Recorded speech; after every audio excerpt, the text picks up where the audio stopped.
Next up, Hormuz traffic is limping back, but the strait is still nowhere near normal.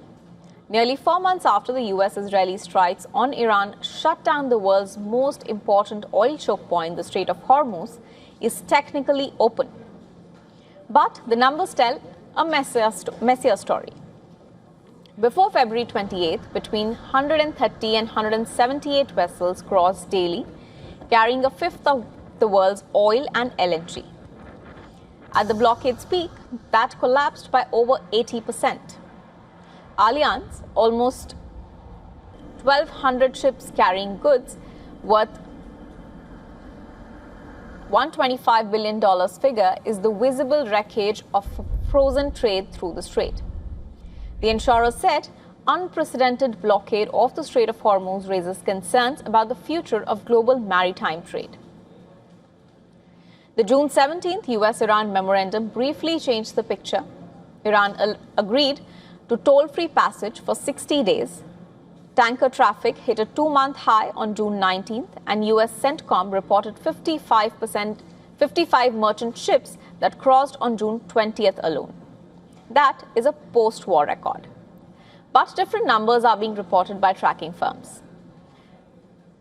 IMF Portwatch, using AIS satellite tracking, recorded just 5 transit on June 21st, barely 5% of the pre-war baseline. Commercial intelligence firms like Windward logged 36 transits on June 22nd, mostly via safer southern routes along Oman's coast, with Chinese-linked tankers leading the return. The gap reflects ships going dark on AIS to dodge Iranian detection, not a clean recovery. Meanwhile, 11 India-bound ships have crossed the strait since US-Iran's MOU.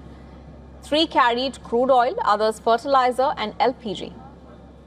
Still, 10 Indian-flagged vessels remain stranded in the Gulf. The New Delhi expects them to transit soon. For the world, the deeper damage is in pricing war risk insurance. Near 0.1 to 0.25% pre-war peaked around 4 to 5% of vessel value.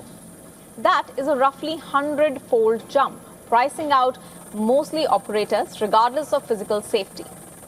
Transit through the strait is recovering, but not restored completely.